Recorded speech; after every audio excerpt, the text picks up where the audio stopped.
Welcome back to Hexes, Haunts, and Howls. I'm your host, Cupcake. Today is episode 4 of Your Stories Heard, a series where your stories of the strange, eerie, and unexplainable take center stage. Tonight's episode is packed with listener stories, shadow figures, voices in empty rooms, things moving on their own, and moments that still cannot be explained. This episode is a compilation of stories that were shared on my TikTok and are being shared anonymously here tonight. Some are unsettling, some are heartbreaking, and some may stay with you long after the episode ends. So get comfortable, keep the lights on if you need to, and let's begin. This story came in like any submission. No dramatic title, no all caps trying to grab attention. But there was something about the way it was written. The details weren't exaggerated. They were quiet, normal. The kind of normal that makes you stop and think, wait, that's not right. And I'm not kidding when I say, halfway through reading it, I actually had to pause and look around my house. My brain was trying to convince me something was off in my own space. It left me with full body goosebumps. So I moved it to the top. Because if a story can do that just on paper, I already know it's going to sit with you after you hear it. The names used in the following story have been changed to protect the identity of the person who submitted it. After this one, you might want to start paying a little more attention to the quiet things in your home. I moved into a small apartment a few weeks ago. Nothing special, just cheap and close to work. The first couple nights were normal. Pipes, footsteps upstairs, doors closing down the hall. Old building sounds. Then one night, I heard something that didn't really fit. It sounded like someone saying my name. Not loud. Quiet, in fact. Sarah? I remember stopping and just listening for a second. I figured it was a TV or someone in the hallway. I didn't answer. After that, I started noticing small things. Nothing big, just things slightly off. A cabinet I was sure I left open would be closed. My keys wouldn't be exactly where I remembered putting them. The kind of stuff you can explain if you don't think about it too hard. A few nights later, I was in the bathroom getting ready for bed. I looked up into the mirror, and for a second, I thought something was wrong. I turned my head a little, but my reflection didn't. It just stayed facing forward. It only lasted maybe a second. As soon as I really focused on it, it matched me again. I actually laughed, like a nervous chuckle. Okay, you're just tired kind of laugh. But after that, I stopped looking into mirrors for too long. I don't really know why. It just makes me really uncomfortable. And I started hearing it again. My voice, not saying anything new, just repeating things I'd said earlier. One night, I was in the kitchen, and I said out loud, I need to go to bed. Later, when I was already in my room, I heard it again. Same sentence, same tone. Only this time, it was quieter, like it was coming from down the hall. I did not go check. I told myself it had to be someone else. It just had to be. That night, I locked my bedroom door. The next morning, the apartment wasn't trashed or anything. It just felt off. A chair slightly pulled out, one cabinet open, and on the kitchen counter, there were faint streaks, like someone had dragged their fingers across it. I stood there longer than I should, just staring. It didn't look like anything at first, But the longer I looked, the more it felt like it almost said something. Not clearly, just enough that I didn't want to keep looking. I wiped it off, packed a bag, and left. When I came back a few days later, everything looked normal again. But I still don't look at the mirrors the same way. Sometimes I catch my reflection out of the corner of my eye, and there's always this split second where I hesitate before I really look. Like I'm waiting to see if it's going to match me. And every now and then, when it gets completely quiet, I can hear my voice again. Somewhere else in the apartment, repeating things I know I've said before. And that's the story. For me, it's not the sound or the things that being moved. It's the mirror. I've always had this weird fear of looking up and seeing something that shouldn't be there. Or worse, seeing myself do something I didn't do. And this story, it leans right into that phobia. Because if something was trying to mimic you, the easiest place to start would be your reflection. It already has your face, your movements, your expressions. All it would need is one moment where it doesn't match.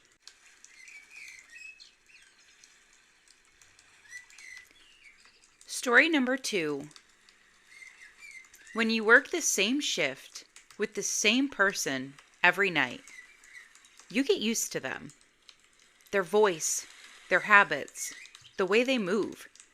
So you'd know if something was off. This story comes from someone who always worked the same shift with the same coworker, except for one shift when he left early and the night didn't stay empty for long. I have changed the names in the story to protect the identity of the people involved. This is the story of the night shift coworker. I used to work night shifts at a distribution warehouse. Nothing creepy about it. Honestly, it was boring most of the time, just scanning inventory, moving pallets, and trying not to fall asleep under the fluorescent lights that buzzed like they were dying. There were only ever 2 of us scheduled past midnight, me and this guy Eric. Eric was normal, quiet, and kept to himself. The kind of coworker you didn't really talk to much, but you're glad they're there just so you're not completely alone in a massive building at 2 a.m. That night started like any other. We clocked in, followed our normal routine, barely spoke except for a quick "what's up" and a nod. Around 1:30, Eric said he was heading out early, something about not feeling great. I remember that part clearly because I joked, "Must be nice," and he gave that half smile and said, "Yeah, something like that." So I knew I was alone. The warehouse gets different when you're the only one there. Not scary, just quiet.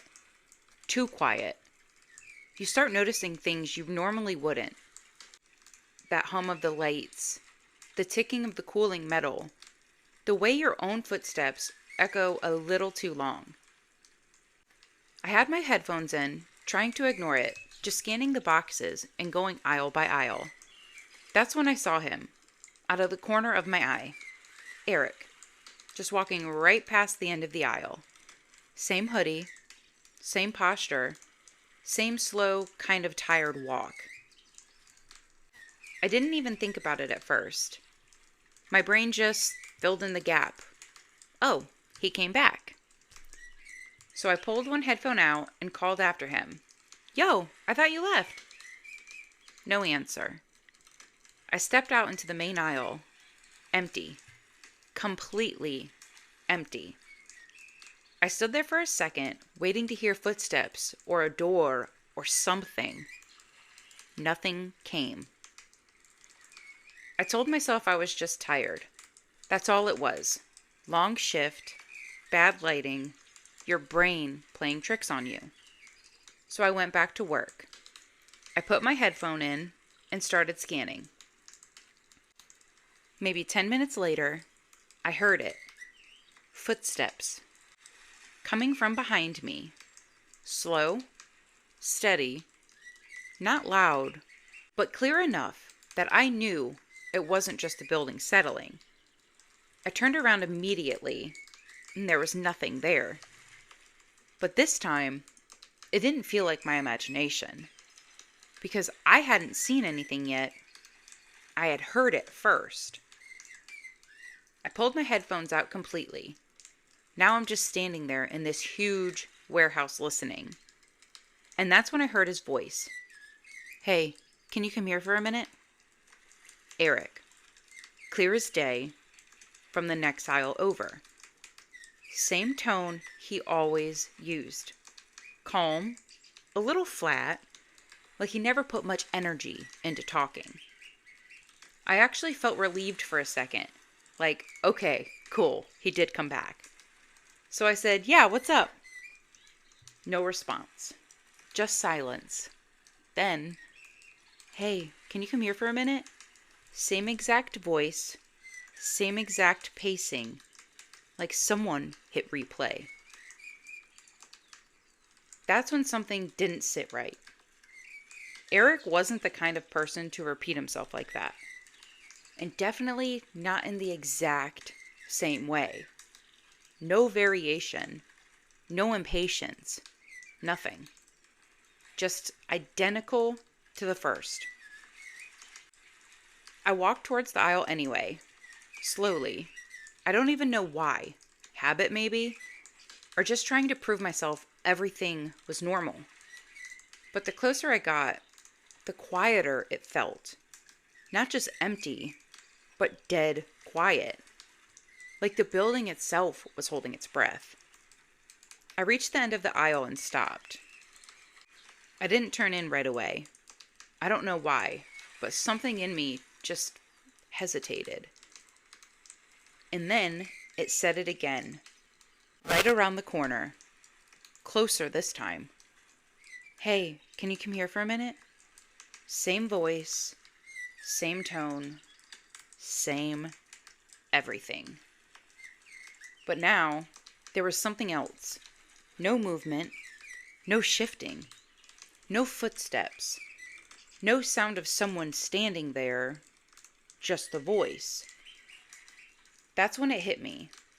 If he was standing there, I should have heard something. Breathing, the movement of his clothes, shoes on the concrete, anything. I did not go around the corner. I just stood there, staring at the edge of the aisle like something might step out at any second. And for a few seconds, nothing happened. Then, footsteps behind me. I turned around so fast I almost lost my balance. Empty. But I could have sworn it sounded like someone had just walked up right behind me and stopped. And then, from the aisle in front of me, "Hey, can you come here for a minute?" Same voice, now in a different place. That was it for me. That was the moment my brain stopped trying to explain it, because Eric wasn't just in one spot. Whatever this was, it was moving. Or worse, it was never in one place to begin with. I backed up slowly, didn't turn my back, didn't run yet. I just stepped away. And as I did, it said my name. Quiet, calm, right in front of me. I ran. I don't even remember dropping the scanner, but I must have. I just remember hitting the exit door, shoving it open, and not stopping until I got outside into the parking lot. Eric's car was gone, exactly like I remembered. I never went back into that building. Didn't finish the shift. Didn't grab my stuff. I didn't care. I quit the next day. Told them it wasn't for me. They asked me if something happened. I said no. Because what was I supposed to say? That something in that warehouse was pretending to be my coworker? But here's the part that still bothers me, the part I can't explain. Eric texted me the next morning. First time he'd ever texted me outside of work. Just one message. Hey, did you need something from me last night? I could have sworn I heard you calling me after I left. And I never responded. If you've ever worked late hours, you know how quickly things can go from quiet to unsettling.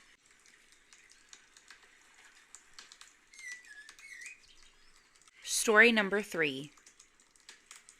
I need you to imagine this for a second. You're home alone, and your roommate walks in, starts talking to you, but it's not you, because you're actually not even home. This story was sent in by someone who says something has been mimicking her for years. And the worst part, it never breaks character. It always looks exactly like her. One day, she left her house to walk to a gas station. Just a normal, quick trip. But when she came back, her roommate looked confused. Her roommate says that she had just been talking to her. Same voice, same body, same everything. But something was off. It wouldn't fully respond, only answering yes or no. And it wouldn't get close to her. Every time her roommate tried to move closer, it would walk away. Room to room, always keeping distance. And the creepiest part, it never showed its face. If she got too close, it would turn its head away, like it didn't want to be seen. But that wasn't the only time. Another night, her roommate woke up suddenly because she heard her talking. Loud, clear, like she was having a full-on conversation. But when she looked, she was in bed, asleep, not moving, not speaking, and whatever was talking wasn't her. To this day, no one knows who or what it was talking to. The submitter says it all started about a month after her fiancé passed away, and it never left. She actually does house cleansings, but it doesn't seem to matter. Whatever this is, it stays. It doesn't weaken. It doesn't go away.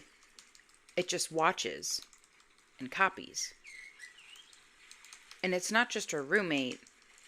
Her kids have heard it too. One of them saw it standing in the doorway, looking exactly like her, telling him to get up for school. She was still in bed, asleep at the same time. She also mentioned something else. They may or may not be connected. Years ago, she would get phone calls from her sister's house or her stepmom's car when no one was there, and when she answered, just silence. So whatever this is, it doesn't just mimic her voice, it mimics her body, her presence. It knows how to act like her, but not how to be her. And maybe that's why it never lets anyone see its face.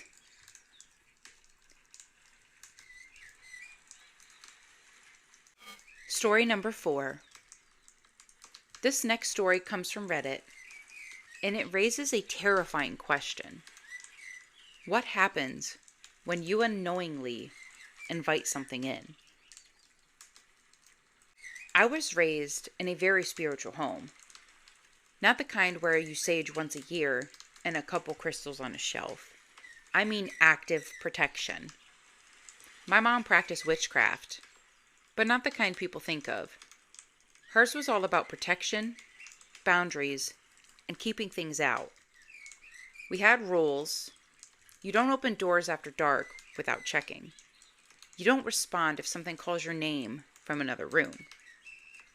And you never, ever invite anything in unless you know exactly who or what it is. I grew up thinking this was normal until the night something came in anyway. I was about 16. My mom had gone out for the night, which almost never happens. Before she left, she did what she always did, walk through the house, touching door frames, whispering things under her breath. I didn't think much of it. Paused at the front door before leaving and said, "Don't open this for anyone. I mean it." I laughed it off. We lived in a quiet area. Nothing ever happened here. At least, not that I knew of. Around 10 p.m., I was in my room when I heard a knock at the front door. 3 slow, spaced out knocks. Not loud, not urgent. I froze. Something about it felt off. Like whoever was on the other side already knew I was there. Then it knocked again. Same pattern. I got up, walked to the hallway, and stopped just before the living room, where the front door was. And that's when I heard it. My mom's voice. "Hey, it's me. Can you open the door?" My stomach dropped. She had just left maybe an hour ago, and something about the way she said it sounded like her, but not quite right. Like someone copying her voice without understanding how she actually spoke. I stayed quiet. Then it said again, a little sharper this time, "Open the door." I don't know why, but before I could stop myself, I said, "You can come in." The second the words left my mouth, I felt it. Like the air in the house shifted. Heavy, thick, and wrong. The knocking stopped completely. No footsteps, no door opening, just silence. I stood there for a few seconds before slowly backing away towards my room. And that's when I heard it. Not from the front door, from inside the house. Something moved in the living room. A soft, dragging sound, like bare feet across the floor. I locked myself in my room. I didn't sleep that night. I just sat there, staring at the door, listening. Every once in a while, I heard something move, a step, a shift, like it was walking slowly around the house, figuring it out. My mom got home around 2 a.m. The second she stepped inside, everything stopped, like it had never been there. She came straight to my room, opened the door, and just stared at me. Then she said something I will never forget. "What did you invite in?" I started crying immediately. I told her everything. The knocking, her voice, what I said, all of it. She didn't get mad at me. She just looked tired. The next morning, she cleansed the entire house.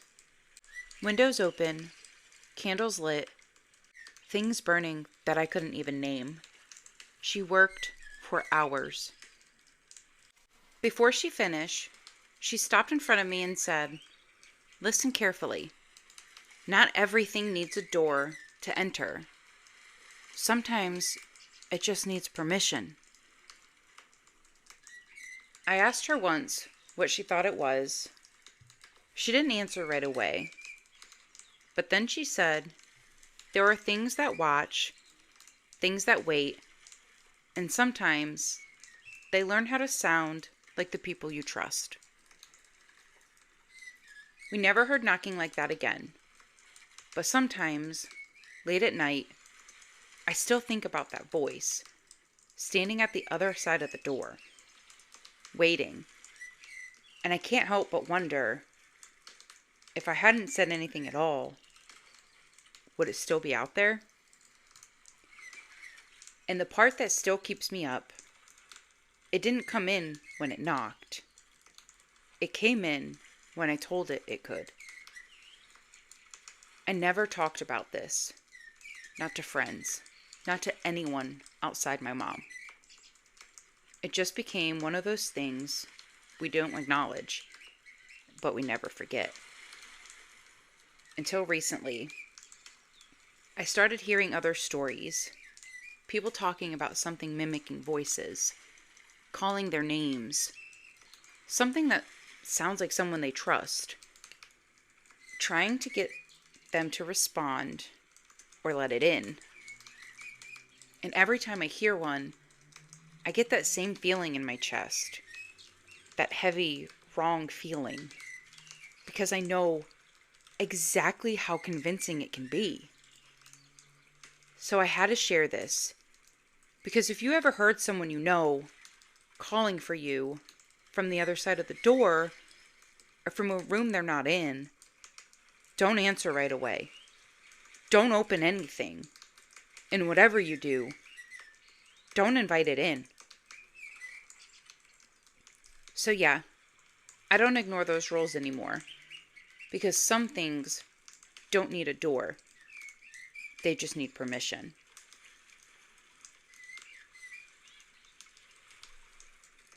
Story number 5. Next story comes from a couple who thought they were just exploring one of the most haunted locations in Australia. They expected eerie tunnels, maybe a few strange noises. But what they found instead was something neither of them could fully see, and something that may have followed them long after they left. My girlfriend and I decided to visit what's known as the most haunted town in Australia. Since we only live an hour away, we thought it'd be the perfect opportunity to check out the infamous mushroom tunnels, one of the biggest paranormal hotspots in the area. We arrived around 11 p.m. and had to sneak through a bend in the fence to get in. There were 3 trails ahead of us, and we had no idea which one led to the tunnels, so we just took the first one. Right away, I felt uneasy, way more than I expected. I had been wanting to visit this place for months, and now that I'm finally here, I should be excited. But instead, there was this overwhelming eeriness, a kind I had never felt before. Before coming, I had been reading my girlfriend some stories about the tunnels. People had reported seeing shadow figures, strange lights, and even satanic cults performing rituals. So as we walked the first trail, I was already on edge, feeling like something could jump out at any second. And yet, despite it being 99% full moon, we still couldn't see a thing. Eventually, we reached the end of the trail, only to find nothing. Just endless open fields. Annoyed, we checked social media and realized we had taken the wrong path. Trail 2 was the one that actually led to the tunnels. That meant walking all the way back. When we reached the starting point again and faced the 3 tunnels once more, something about Trail 2 felt immediately wrong. I thought the first trail had been dark, but this was on another level. It was pure black, like the trail itself absorbed light. And all we had for illumination was our phone flashlight, which barely helped at all. As we hesitantly walked forward, a large sign suddenly came into view. The mushroom tunnels. At this point, I turned to my girlfriend and straight up asked if she wanted to leave. The energy here was unbearable, and for the first time, I seriously considered turning back. But then, I had a moment of clarity. I had been waiting for this night for months. I was finally here. I had to at least step inside. So I turned back toward the tunnel and walked a little closer. That's when my girlfriend suddenly said, "That's the tunnel right there." I followed her gaze. I saw it. and I ran. I can't explain what I saw. It's like my eyes registered something, but my brain refused to process it. The only thing I knew in that moment, I needed to get the heck out of there. My girlfriend caught up to me, her face pale. She swore she saw a figure standing in the middle of the tunnel, staring directly at us. I'll never truly know if that's what I saw too, but whatever it was, my body reacted before my mind could catch up. And that wasn't even the scariest part. After sprinting back to the car, we jumped in, locked the doors, and turned on the ignition. I went to connect my phone to Bluetooth, and the most gut-wrenching, horrific sound blasted from the speakers. I can't describe it properly. It was low, distorted, and deeply unsettling.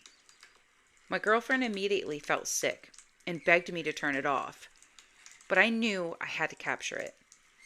I recorded as much as I could before finally shutting it off. We ended up going back the next day to capture some drone footage of the tunnel and truly explore. After about 20 minutes of filming, my girlfriend stopped me and told me I had what looked like scratch marks on my neck. She took a photo and we went home. We do plan on returning eventually to do a proper investigation. However, remembering this story always sends a shiver down my spine. So they went looking for a haunted tunnel. But sometimes it's not the place that's the problem. It's what's already waiting there. And sometimes it doesn't stay behind.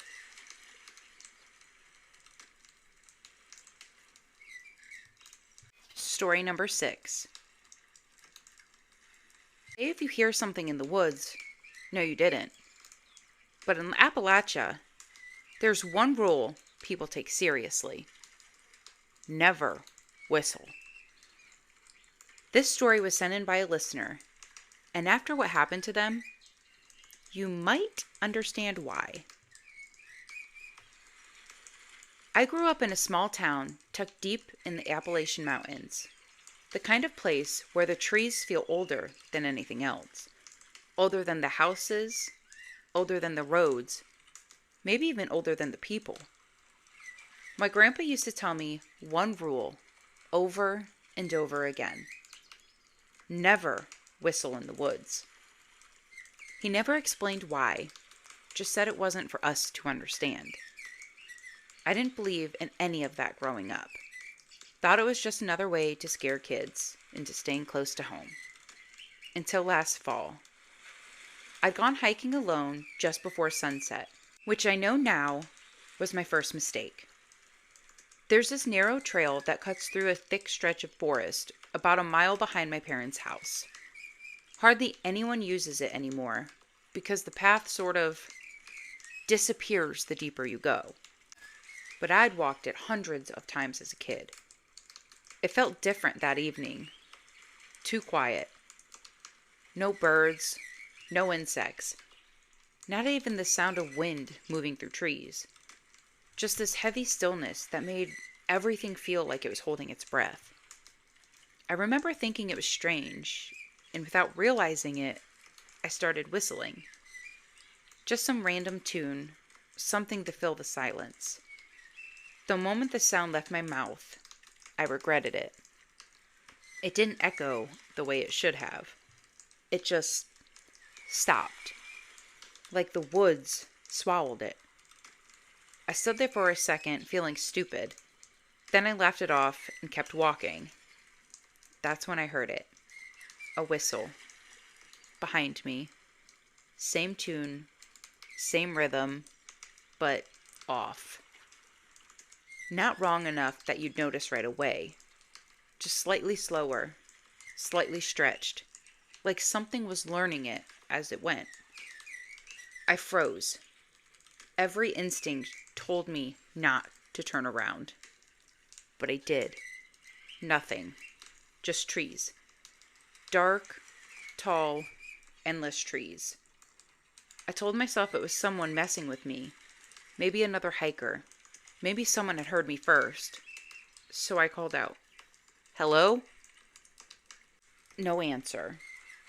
Just that same silence pressing in around me.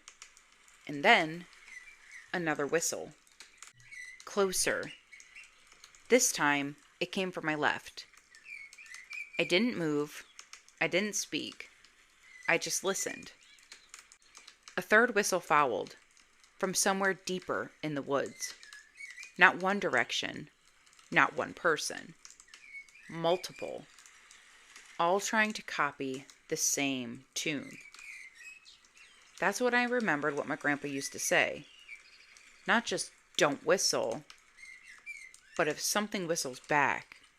No, it didn't. I turned and started walking back the way I came. Slow at first, trying not to panic. The whistles followed. Not loud, not aggressive, just curious. Circling, always just out of sight. Every time I sped up, they sped up. Every time I slowed down, they matched me. Like they were keeping pace, watching, learning. And at one point, one of them came from directly in front of me on the trail I needed to take to get home. Same tune, perfect this time, not off anymore. That's when I ran. Branches snapped under my feet as I bolted through the trees, not even caring if I stayed on the trail anymore. I could hear them now, without the whistling too. Something moving out there. More than one, and keeping up. But never getting close enough to see. I don't know how long I ran, but eventually I broke through the tree line and into the clearing behind my house. The second I hit open space, everything stopped. No footsteps, no whistles, nothing. Just normal night sounds, like nothing had ever happened. I didn't tell anyone for a while. Not until a few nights later when I was sitting on the back porch with my grandpa. I didn't give him details. I just asked, "What happens if you whistle in the woods?" He didn't even look at me. Just said, "They learn you."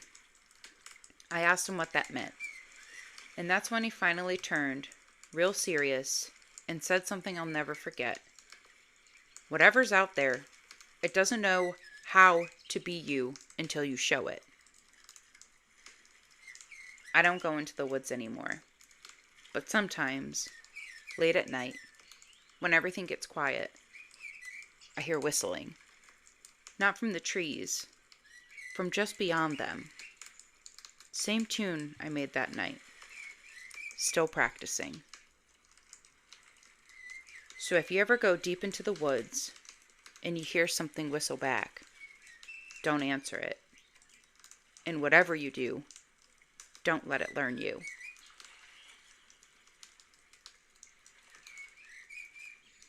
Story number 7. This story was sent in by someone who said they still catch themselves checking the road twice before changing lanes. It happened on their commute home. Same route they took every day.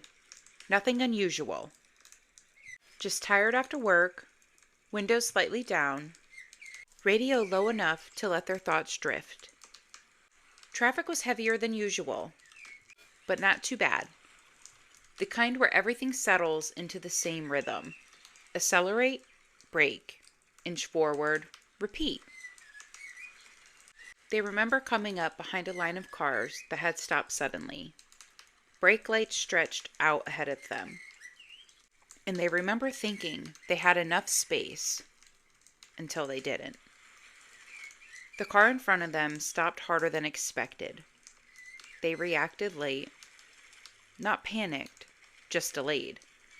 Like their body didn't quite send the signal fast enough. And they remember the moment right before impact. The absolute certainty that something was about to happen. Then, nothing. No crash, no sound, no jolt. Just a strange, clean silence where there should have been impact. Their foot was still on the brake when they opened their eyes properly again. The road was clear ahead, not just moving again. Clear. No tight cluster of cars, no brake lights, no slowdown. Just the open highway, like it had never been congested at all. His foot on the accelerator. They actually laughed out loud at first, nervous, disbelieving. After checking their rearview mirror, they see the same thing. No buildup of traffic behind them either. Just normal spacing, normal flow, like they had always been driving in light traffic. Except they knew it hadn't been like that a second ago, because their hands were still locked tight on the wheel, and their heart was racing like it had just survived something that never finished happening. They pulled over at the next exit and sat longer than they meant to, calling their significant other, trying to convince themselves that they had just misread the traffic, zoned out, filled in the blanks wrong. But that explanation didn't sit right, because one detail they couldn't shake. When they came back into the moment, their car was already centered in the lane, perfectly. No correction, no drift, no sign of hesitation. As if in the moment they lost, something else had handled the steering for them. They ended their message with, "I don't think I avoided an accident. I think I got put back into a version where I didn't have one."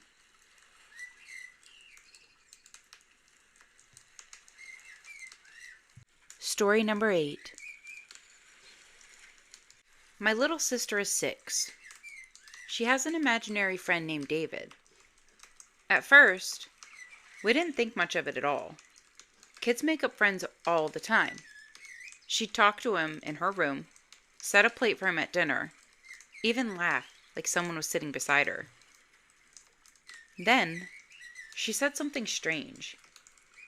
She told me David knew our family, that he used to come over a lot when Dad was younger. I asked my dad about it. He went quiet for a second, then said he didn't know anyone named David. But my sister immediately shook her head and said, "Yes, you do. He used to be your best friend." Now she keeps insisting David is coming back, that he misses Dad. Last night, she came into my room and whispered, "Dad is pretending he doesn't remember him." Then she added, smiling, "But David remembers both of you." And that is where this submission ends. You have a story you can't explain? I'm collecting listener submissions for an upcoming episode. Real experiences only. Shadow figures, strange noises, missing time, something moving when no one else was there. Anything that still sticks with you. If you lived through something unsettling or just plain unexplainable, I want to hear it. You could submit your stories to hexes, haunts, and howls at gmail.com. Again, that's hexes, haunts, and howls, all one word, at gmail.com. All stories will remain anonymous. Thank you for listening to Hexes, Haunts, and Howls. I'm your host, Cupcake. Until next time, stay sweet.